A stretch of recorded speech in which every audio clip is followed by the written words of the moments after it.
E não é dessa maneira. Os Estados Unidos realmente perdeu muita coisa aqui no Brasil no tempo que a gente virou as costas para eles. Tanto que a China passou a ser o principal parceiro econômico do Brasil de 2009 para cá. Historicamente, em toda a história do Brasil, os Estados Unidos sempre foi o nosso principal parceiro econômico. Só tem duas exceções. Nos anos 30, porque Vargas adorava o Hitler, e aí a Alemanha nazista foi o nosso principal parceiro econômico. E depois agora, de 2009 para cá, com a China, que é um grande player, que é um grande ator internacional, mas foi por razões ideológicas. Quando Jair Bolsonaro foi eleito em 2018, proativamente eu fiz uma viagem lá para os Estados Unidos e fui falar com o pessoal de mercado, comércio, câmaras internacionais, foi em Nova York, Washington e Miami. E eles basicamente todos falavam a mesma coisa. Falavam, Eduardo, olha só, é bacana você ter vindo aqui, sabe? Tá dando um recado interessante, o Brasil e tal. Mas por que vocês não vieram antes? Por que vocês não anunciavam, enfim, programas de privatização? Por que vocês não vinham aqui e davam atenção pra gente? Porque aqui tem gente de dinheiro. E os Estados Unidos é muito semelhante ao Brasil, que em termos de democracia, liberdade, ou pelo menos era até pouco tempo atrás, né? E, enfim, era uma crítica que eles faziam. Por que era? O que se perdeu? Não peguei isso. É que, na verdade, virava-se as costas. O pessoal de esquerda... porque prenderam o Daniel Silveira. É foda, né? Mas, enfim, voltando ao tema. Porque virava as costas para os Estados Unidos e privilegiava a relação com a China, o que não está errado. A China tem muita oportunidade para ser aproveitada.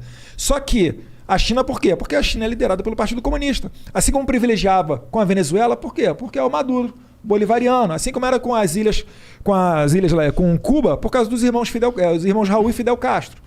Mas o seu argumento é que seria que o Brasil tem que ter uma relação institucional com esses países, não por ideologia. Sim. Mas tem que ter institucional com a China. Não dá para você fechar a cara para a China. Claro. Não, a China... 80% da soja que a gente exporta vai para a China. E deve ser difícil, né? Porque, imagino, a China realmente tem uns problemas no sentido que eles têm um governo ditatorial. Não é democracia, não é o que a gente está acostumado. Então, eu, como cidadão, como cara leigo, eu fico meio preocupado com a China crescendo muito, porque enquanto ela é um parceiro comercial e está aumentando o nosso mercado, eu acho ótimo. Mas a partir do momento que ela quer exportar um pouco da cultura deles no sentido de autoritarismo e de essas coisas, aí eu já não acho tão legal, entendeu? E isso me preocupa um pouco. Será que eles estão nessa vibe? Cara, eu não confio em ninguém com poder absoluto.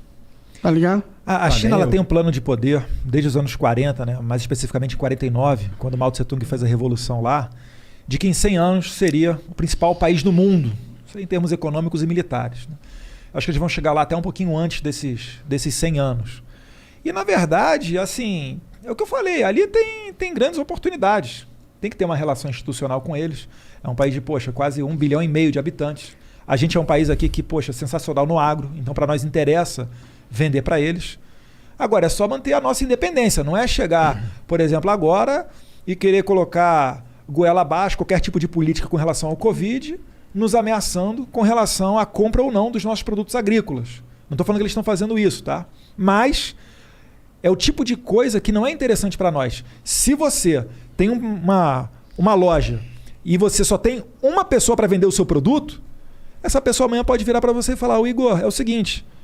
Só eu compro esse teu produto aí. Reduz pela metade. Tu fala, não. Não, beleza, vou parar de comprar. Entendeu? Assim como era interessante você no mercado de ações investir numa ação só, no mercado mundial, que se joga esse jogo da geopolítica, não é interessante você ter só um comprador ou só um vendedor. Com certeza. Então o nosso trabalho é diversificar. É ter comércio com a China, com os Estados Unidos, com a União Europeia, com os árabes, com Israel. Enfim, é fazer aquilo que tem lógica de mercado e não fazer o que tem lógica de ideologia. O Brasil, a gente perdeu quase $1 bilhão para construir um porto em Cuba que não produz nada, não é hub de nada, o Porto de Mariel em Cuba. A gente gastou, mais de 15 bi de real mole em Abreu e Lima, que não refina nada. E olha o problema que a gente está vivendo hoje com a Petrobras. A gente é dependente do refino internacional. É por isso que tem essa questão toda. Uhum. Não se pode abaixar, a Petrobras não pode abaixar tanto o preço, a ponto que fique desinteressante do investidor internacional mandar para cá o produto dele, porque senão ocorreria desabastecimento, mas também não pode elevar tanto a ponto de acabar com a nossa economia. Então são questões sensíveis que estão jogadas todos os dias.